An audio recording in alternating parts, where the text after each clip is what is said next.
지금 종로서적의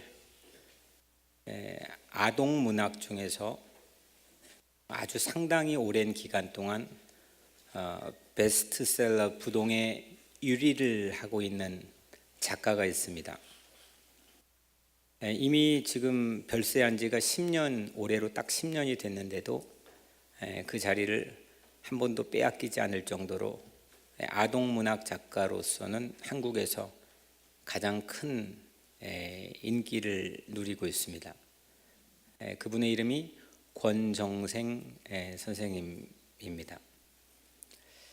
그분은 1937년 일본에서 태어났는데 정말 가난한 삶을 살았습니다. 그리고 인생의 상당한 기간 동안을 실제 거지로 살았습니다.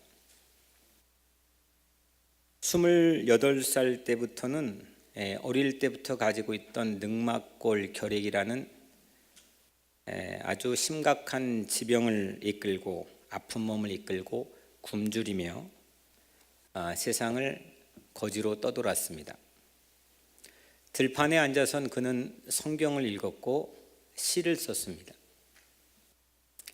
제가 지금부터 오늘 말씀에는 동화 한 편을 여러분들에게 전체를 읽어드리려고 합니다.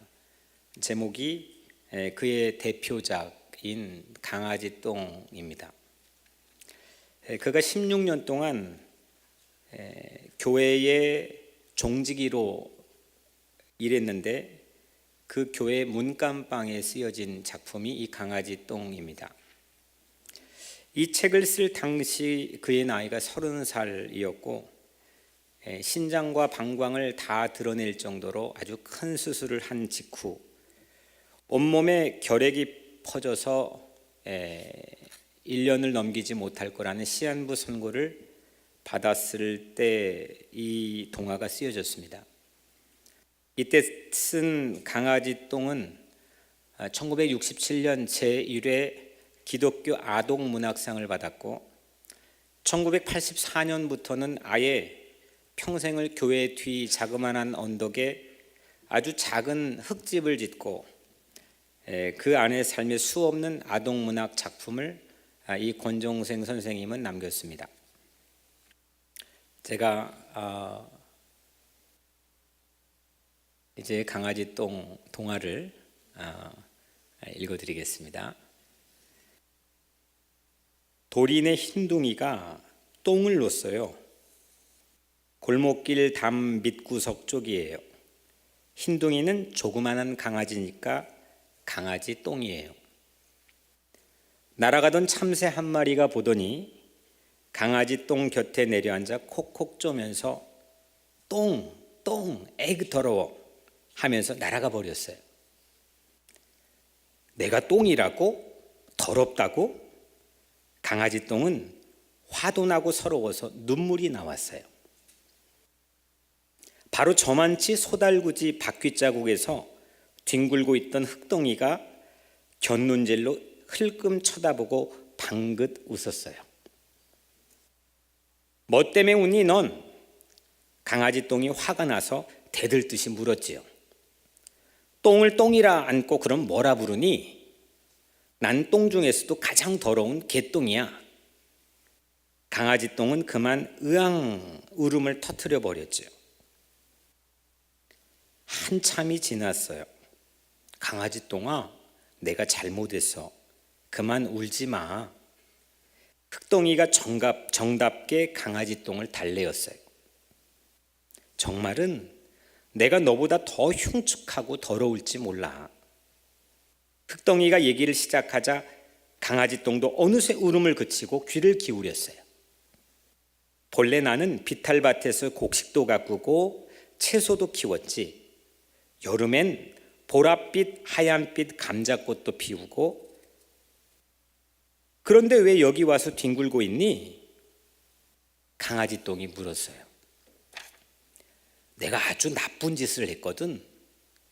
지난 여름 비가 내리지 않고 가뭄이 심했지. 그때 내가 키우던 아기 고추를 끝까지 살리지 못하고 죽게 해버렸단다. 어머나 가여워라. 그래서 이렇게 벌을 받아 달구지에 실려오다가 떨어진 거야.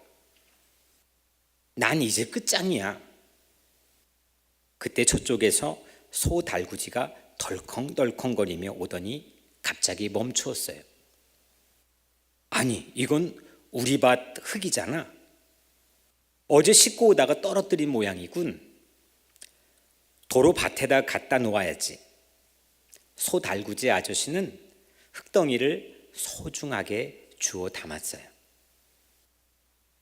소 달구지 흙덩이를 싣고 가버리자 강아지 똥 혼자 남았어요. 난 더러운 똥인데 어떻게 착하게 살 수 있을까? 아무짝에도 쓸 수 없을 텐데. 강아지 똥은 쓸쓸하게 혼자서 중얼거렸지요. 겨울이 가고 봄이 왔어요. 어미닭 한 마리가 병아리 12마리를 데리고 지나다가 강아지 똥을 들여다봤어요. 엄만 앞만 봐도 먹을 만한 건 아무것도 없어. 모두 찌꺼기뿐이야. 어미닭이 고개를 절레절레 흔들며 그냥 가버렸어요. 보슬보슬 봄비가 내렸어요. 강아지 똥 앞에 파란 민들레 싹이 돋아났어요. 넌 뭐니? 강아지 똥이 물었어요. 난 예쁜 꽃을 피우는 민들레야. 얼마만큼 예쁘니? 하늘의 별만큼 고우니? 그래, 방실방실 빛나. 어떻게 그렇게 예쁜 꽃을 피우니? 그건 하나님이 비를 내려주시고 따뜻한 햇볕을 쬐어주시기 때문이야. 그래, 그렇구나. 강아지 똥은 민들레가 부러워서 한숨이 절로 나왔어요. 그런데 한 가지 꼭 필요한 게 있어. 민들레가 말하면서 강아지 똥을 보았어요. 네가 거름이 되어줘야 한단다. 내가 거름이 되다니? 네 몸뚱이를 고스란히 녹여 내 몸속으로 들어와야 해. 그래야만 별처럼 고운 꽃이 된단다. 어머나, 그러니 정말 그러니? 강아지 똥은 얼마나 기뻤던지 민들레 싹을 힘껏 안아버렸어요. 비는 사흘 동안 내렸어요. 강아지 똥은 온몸이 비에 맞아 자디잘게 부서졌어요. 부서진 채 땅속으로 스며들어가 민들레 뿌리로 모여 들었죠. 줄기를 타고 올라가 꽃봉오리를 맺었어요. 봄이 한창인 어느 날 민들레 싹은 한 송이 아름다운 꽃을 피웠어요. 향긋한 꽃 냄새가 바람을 타고 온 세상에 퍼져나갔죠. 방긋방긋 웃는 꽃송이엔 귀여운 강아지 똥에 눈물겨운 사랑이 가득 어려 있었답니다. 동화를 읽었습니다.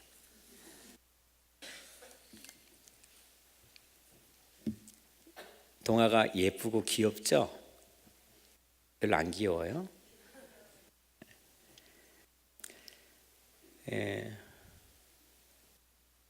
애들 보면은 애들은 가장 이렇게 신나하고 즐거워할 때 중에 하나가 똥 얘기하고 방구 얘기할 때 이렇게 좋아하더라고.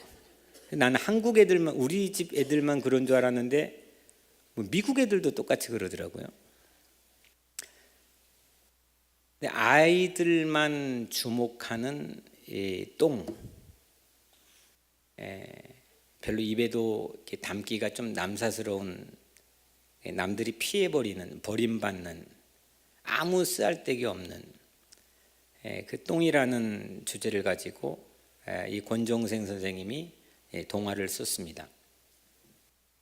선생님께서는 2007년에 돌아가셨는데 돌아가시고 난 뒤에 그 작은 집에서 10억 원이 넘는 책의 인쇄가 담겨있는 예금 통장이 나왔다고 해요. 그리고 어린이를 위해서 이 전부를 써달라는 그의 유언 쪽지와 함께 그 통장이 발견되었답니다. 그가 쓴 이 숱한 동화책들의 주인공은 전부 다가 벙어리, 바보, 거지, 외로운 노인, 장애인, 시궁창에 떨어져 썩어가는 똘배, 강아지 똥, 이렇게 세상의 가장 낮은 곳에 있는 약한, 별 가치가 없는 존재들이 그 책의 주인공입니다. 강아지 똥은 거들떠보지 않죠. 그리고 버려진 거고 전부 죄다 사람들이 피해갑니다. 권정생 선생님은 이 책을 강아지 똥이란 동화를 쓰게 된 이 배경을 이렇게 말하는데, 어느 날 그 교회 종지기를 하면서 교회 처마 밑에 비가 떨어지는 광경을 봤다 그래요. 그리고 그 처마 밑에 버려진 그 강아지 똥이 그 비를 맞아서 흐물흐물 덩어리가 녹아내리는데 땅속으로 그게 스며들었겠죠. 그 모습을 지켜봤는데, 그 강아지 똥이 비를 스며 녹아내리는 그 옆에, 바로 그 옆에 민들레꽃이 피어나고 있더랍니다. 그 광경을 보고 몇 날 며칠을 눈물을 흘리면서 이 동화를 썼다고 그럽니다. 길가의 이 강아지 똥처럼 여러분들도 각자 자신이 그렇게 느껴질 때가 있을 거라고 예상해 봅니다. 위축되고 주눅이 들고 의기소침해지고,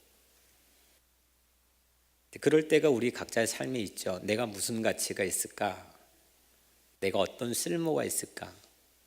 나를 귀하게 여겨주는 곳이 어디일까? 이게 아무것도 잡히지 않고 보이지 않는, 특히 우리 같은 이민자들의 삶에는 이런 강아지 똥 같은 이 신세가 문득 이게 너무 좀 남사스러워서 우리가 감히 그 강아지 똥을 보면서 그 관찰을 가지고 이렇게 아름다운 동화를 만들어낸 권정생 선생님 같은 용기가 부족해서 우리는 조금 더 괜찮은 걸로 가리고 그 뒤에 숨고 내 본연의 모습을 들추어내지 않으려 노력하지만, 우리 각자 스스로는 알고 있습니다. 우리에게도 이런 순간들이 있다고 하는 것을. 사도 바울이 그랬습니다. 바울은 육체를 괴롭히는 가시가 있었습니다. 이 가시라는 말은 그냥 장미꽃에 있는 가시가 아니고, 이 어원의 의미는 주로 사용되는 용례를 보면은 말뚝, 그리고 뾰족한 창, 뭐 이런 뜻을 가지고 있습니다. 그러니까 뾰족한 창 아니면 말뚝이 내 육체에 박혀 있습니다. 뭐 이런 투로 지금 바울은 얘기하는 겁니다. 터툴리안이라고 하는 유명한 교부는 바울의 이 가시를 정상 생활이 매우 불가능할 정도로 귀앓이를 동반한 편두통이라고 추정했습니다. 레츠만이라고 하는 학자는 심각한 히스테리성 우울증이라고 이 바울의 가시를 추정했고, 호프만이라는 학자는 우리가 보통 이제 일반적으로 알고 있는 바울의 가시가 뭐냐, 정체가 뭐냐 했을 때 간질로 이야기했습니다. 바울에게는 간질이 있었다는 거죠. 그리고 루인이라고 하는 학자는 안질, 눈이 점점 골마가는 아주 심각한 앞을 못 보는 안질이 바울에게 있었다라고 이야기합니다.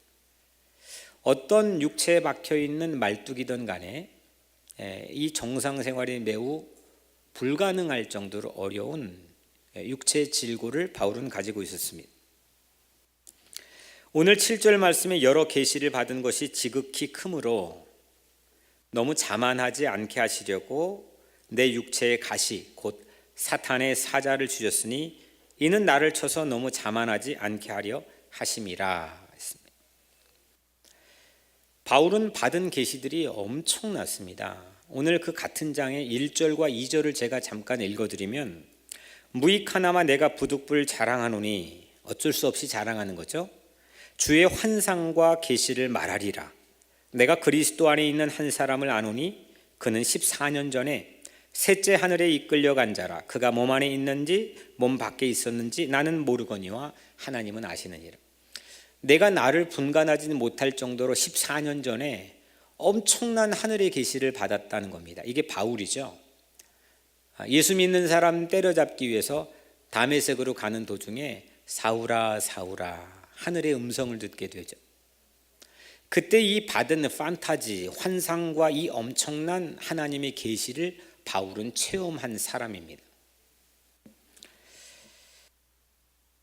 이렇게 14년 전에 이 받은 이 엄청난 계시로 인해 바울은 오늘 이 고린도 후서를 쓰기까지도 수없는 많은 능력의 일들을 베풀었습니다. 그가 손수건 가지고 있는 손수건만 만져도 병든 자가 고침을 받기도 했습니다. 그런데 오늘 바울은 14년이 흐른 후에 이렇게 고백합니다. 이로 인해 내가 자칫 그 엄청난 계시를 받은 사건 때문에 우쭐거릴 수도 있었는데, 우쭐거려서는 안 되겠기에 이 육체의 가시라는 장애를 나에게 선물로 주셔서 늘 나 자신의 한계들을 절감하도록 하나님이 허락해 주셨다. 사탄의 하수인들이 나를 넘어뜨리려고 전력을 다했고, 실제 바울은 무릎을 꿇기도 했다고 고백을 합니다. 그냥 늘 백전백승을 했다고 한다면 그는 자기가 받은 이 놀라운 계시 앞에 겸손한 척 했을지라도 그는 자고하고 자만할 수 있었습니다. 하지만 그는 사탄의 하수인들이 자기를 옥죄하고 그 앞에 무릎을 꿇기도 하고 좌절하고 절망했던 그의 연약함 때문에 그는 도무지 교만할 수 없었다고 고백합니다.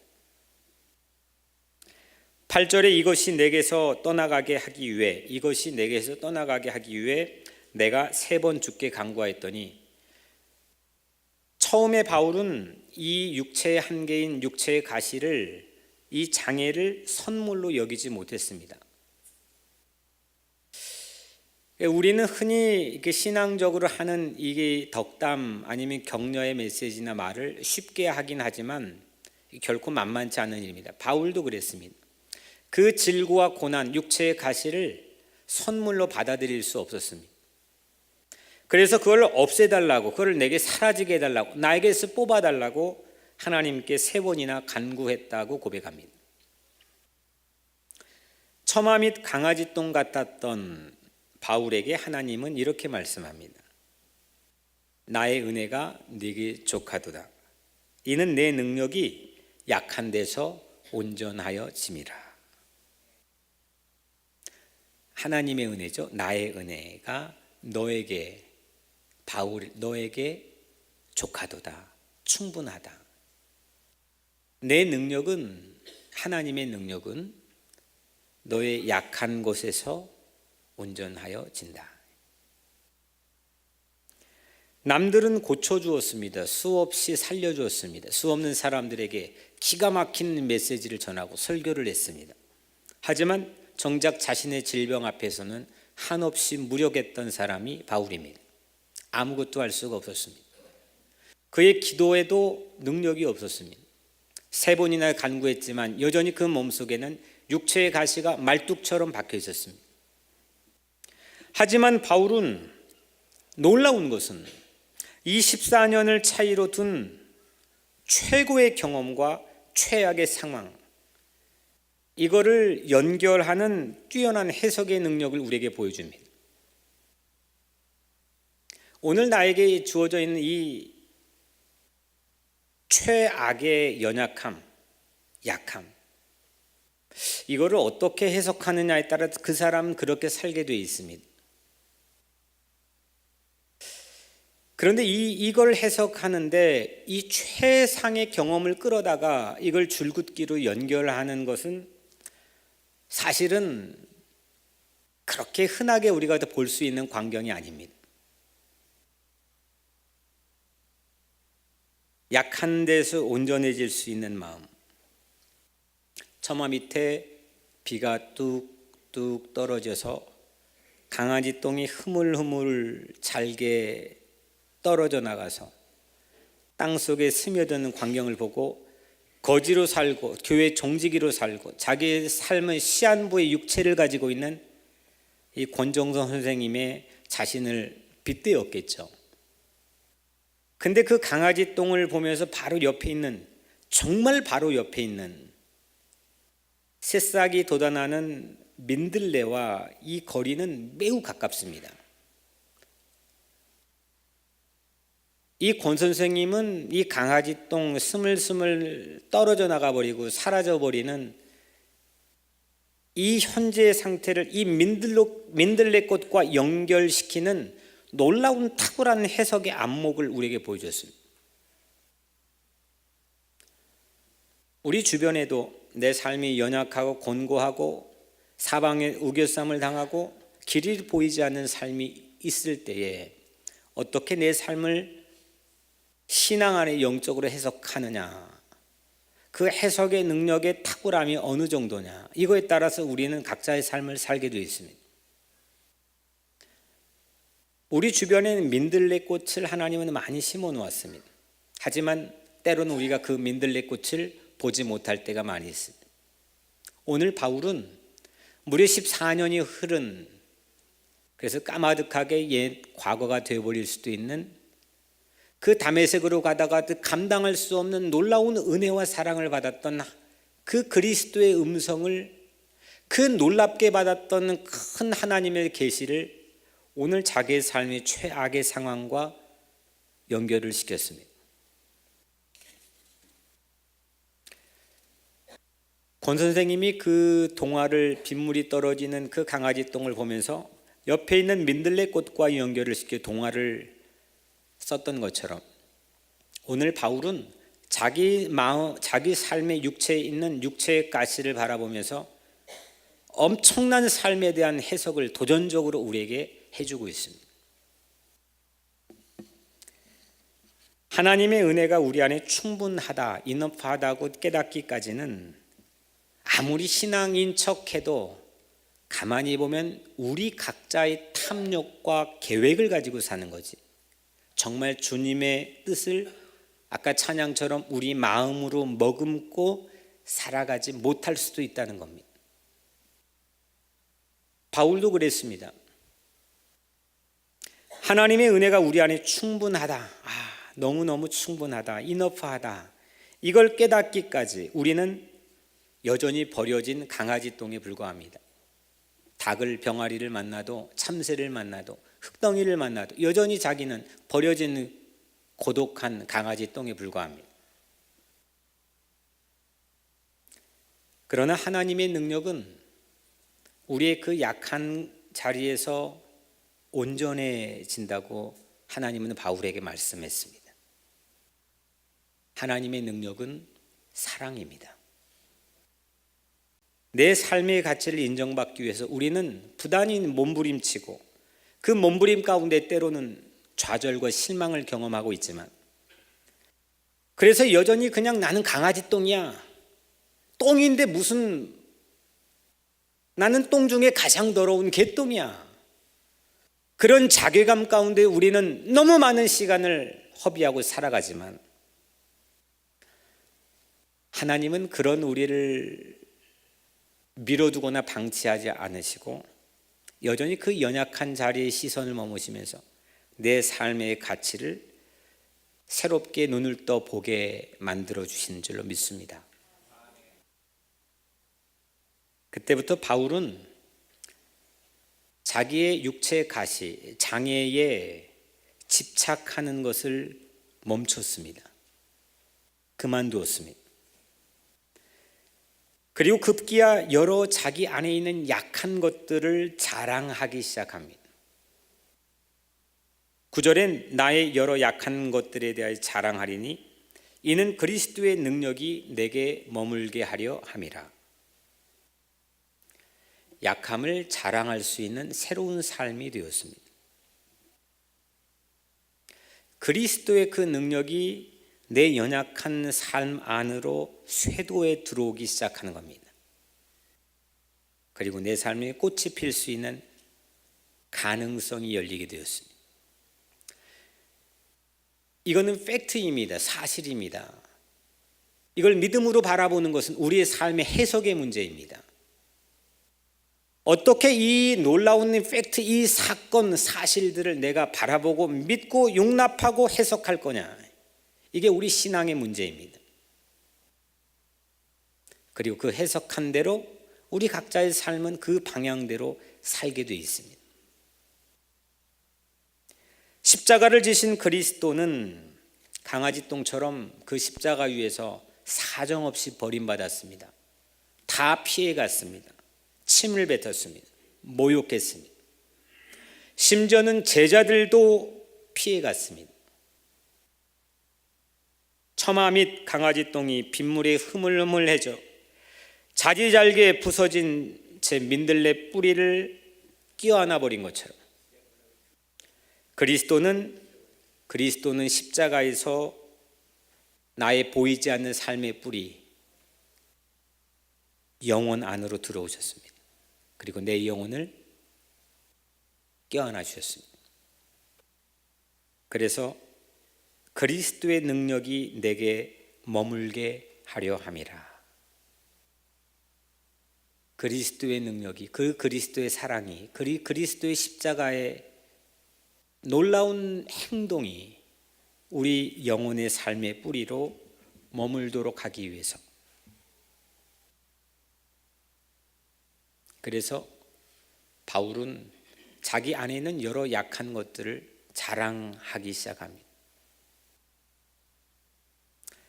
오늘 마지막 절 10절에 그러므로 내가 그리스도를 위하여 약한 것들과 능욕과 궁핍과 박해와 곤고를 기뻐하노니 이는 내가 약한 그때의 강함이라.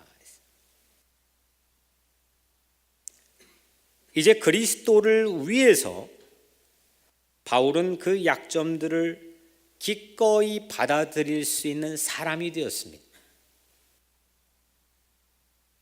바울의 약점인 능욕, 궁핍, 박해, 곤고, 다시 말하면 모욕당하고 재난을 당하고 적대 행위를 받고 불운을 당했던 모든 삶의 자기 약점들을 기쁘게 받아들이는 놀라운 삶의 순간을 맞이하게 됩니다. 좀 전에는 그리스도가 나를 위해서 내 삶으로 스며들어오고 내 안에 머물게 되었다면, 이제는 바울은 더 나아가서 그리스도를 위해서라고 했습니다. 내가 그리스도를 위하여 약한 것들과 그리스도를 위해서, 그리스도 때문에 약함을 자랑하게 되었는데 이제 그리스도를 위해서 약함을 기뻐하게 되었습니다. 내가 약한 그때의 강함일 수 있는 이유는 그 약함을 통해서만 우리는 주님을 깊이 진짜로 만날 수 있기 때문입니다. 우리의 삶의 고난을 통해서, 우리 삶의 연약함을 통해서 우리는 주님을 더 깊이 만날 수 있다는 것은 그 고난이 곧 나에게 유익이 될 수 있는 이유가 되는 겁니다. 십자가 위에서의 무력함, 십자가 위에서 아무것도 할 수 없었습니다. 그는 무력하게 고통을 받았습니다. 아무런 항변도 하지 않았습니다. 움직일 수 없었습니다. 죽어갔습니다. 그 십자가 위에서의 무력함은 우리의 가망 없는 인생을 구원할 수 있는 가장 강력한 사랑의 무기가 되었습니다. 여러분들, 세상에는 버려진 이웃들이 정말 많이 있습니다. 먼저는 내가 버려진 존재일 수 있습니다. 내 자녀들도, 맨날 같이 밥 먹는 내 가족들도, 내 주변의 이웃들도, 일주일에 한 번씩 만나게 되는 교우들도, 내 친구들도, 직장 동료들도, 조금만 권종생 선생님과 같은 눈을 가지고 뜨고 바라보면 우리 주변에는 강아지똥같이 한없이 연약한 존재로 서 있는 사람들, 이웃들이 많이 있습니다. 서류 미비자들과 같은 사회 시스템의 오작동으로 인한 약한 이웃들도 있습니다. 그러지는 말아야 되지 않겠습니까? 예수 믿는 사람이 그들 불법한 거 아니냐? 도와줄 게 뭐냐? 아니, 예수 믿는 사람은 우리 각자가 불법을 행했던 죄인인데 자격 없는 우리를 그리스도의 십자가 그 사랑으로 우리를 구원해 주시고 용서해 준 건데, 아니 예수 안 믿는 사람은 그렇게 말할 수 있지만 예수 믿는 사람들은 그걸 가지고 말하면 되지 않지 않겠습니까? 주님을 알지 못해 길을 찾지 못하는 영혼의 허기짐을 가지고 살아가는 영혼이 우리에게 약한 이웃들일 수도 있습니다. 이제 민들레 꽃을 피우기 위해서 강아지 똥이었던 내가 그들의 몸속으로 들어가는 사랑의 걸음이 되면 어떠시겠습니까? 2017년도 3개월 남았습니다. 뉴욕 우리 교회 성도들은 이 3개월 동안 강아지 똥이 되어서 민들레 꽃을 피우는 일에 모든 힘을 쏟았으면 좋겠습니다. 한 영혼을 살리는 걸음이 되는 쇼맨십을 하는 게 아니고, 그런 척 하는 게 아니고, 나는 못하면 남에게 윽박질러 권면만 하는 삶이 아니고, 근사하게 보이려고 하는 게 아니고, 우리 교회의 자체적인 성장만을 추구하는 탐욕이 아니고, 진짜 사랑해서 새로운 삶의 가치에 눈을 떠서 진정한 행복의 길이 무엇인지를 알게 되어서 우리 각자가 강아지 똥이 되어 민들레 꽃을 한 송이 피우는 일에 남겨진 올 한 해의 3개월 동안 힘을 모아보면 어떻겠습니까? 한 영혼을 살리는 걸음이 되는 이 전도의 아름다운 행진에 한 마음을 모으는 우리가 되기를 주의 이름으로 축원합니다. 한 사람이 한 영혼의 부활의 꽃을 피우는 아름다운 3개월을 보내본다면 용두사미하지 않고 마지막을 근사하고 아름답게 끝맺음을 하는 올 한 해가 될 줄로 믿습니다. 뉴욕 우리 교회가 사실은 민들레 꽃입니다. 예수 그리스도가 십자가의 사랑으로 밑거름이 되어 주셔서 피워낸 민들레 꽃이 바로 뉴욕 우리 교회입니다. 민들레는 개인적으로는 제가 가장 좋아하는 꽃입니다. 무수한 발길에 짓밟힌데도 제가 대학교 때부터 가장 잘 불렀던 저의 좋아하는 노래의 가사인데, 무수한 발길에 짓밟힌데도 모질고 모진 이 생명의 땅에 살아가는 민들레, 특별하지 않을지라도 빛나지 않을지라도 그리스도의 사랑의 걸음이 우리 민들레 같은 삶이 된다면, 그리스도의 사랑의 걸음이 우리를 껴안는 한 우리는 결코 좌초할 수 없다는 사실입니다. 흔하고 너른 들풀과 어우러져 거침없이 피어나는 민들레, 수천 수백의 꽃씨가 되어 세상을 꽃밭으로 만드는 민들레 교회, 그런 민들레 인생이 여러분들에게 주어진 인생인 걸 깨닫게 되기를 바랍니다. 이제 우리가 생명을 살리는 강아지똥 걸음이 되어 봅시다. 예수님 따라 우리가 세상을 이번에는 살리는 전도의 길에 함께 서기를 바랍니다. 주님의 열매를 위해서. 강아지똥처럼 아무 쓸데없는 것처럼 우리 각자 인생이 느껴지진 않습니까? 참새, 흙덩이, 병아리 같은 우리가 만나는 주변 모든 것들이 오히려 나를 더 객토화시키고 나를 외롭게 만들고 나를 무력하게만 해오진 않았습니까? 하지만 여러분, 민들레 새싹을 만났을 때 이 강아지똥은 새로운 세상이 열렸습니다. 결국 사랑할 대상을 만났을 때 내 삶의 가치는 새로워진다는 겁니다. 누군가를 위해 가치 있는 존재로 거듭나는 것은 내가 사랑할 대상인 민들레 새싹을 만났을 때입니다. 우리도 예수님을 만나면 누군가 위해 꼭 필요한 삶을 살아야 됩니다. 사랑의 밑거름이 되는 삶입니다. 사랑하는 여러분, 민들레 꽃송이엔 강아지똥에 눈물겨운 사랑이 가득 여려 있듯이, 이게 오늘 그 동화의 마지막 문장이었습니다. 민들레 꽃송이엔 강아지똥에 눈물겨운 사랑이 가득 어려 있듯이, 우리 각자 인생에 피우고자 하는 꽃망울에도 그리스도가 십자가에서 흘린 눈물겨운 보혈이 가득 채워져 있는 걸 믿으시길 바랍니다. 바닥에서 하늘을 만나는 체험, 맨날 하늘만 떠 있으려 하다가 조그만한 바닥에 추락을 해도 인생은 다 무너지고 내 삶의 자존심이 다 꺾인 것처럼 살아가는 못나고 연약한 개똥 같은 우리의 삶이지만, 하지만 우리가 바닥이라면 바닥에서 하늘을 바라보고 하늘을 당겨 체험케 하시는 그리스도의 이 놀라운 성육신의 사랑이 있기에 우리는 새로운 희망을 가지고 세상을 향해 다시 용기를 내어 나갈 수 있게 됩니다. 우리의 약함을 자랑하고 그 약함이 강함이라는 이 신비한 역설의 복음을 가진 사랑하는 성도 여러분들의 삶에 그리스도께서 영원토록 여러분들과 함께 하실 줄로 믿습니다. 여러분들이 무엇을 하든, 여러분들이 어떤 일을 시도하든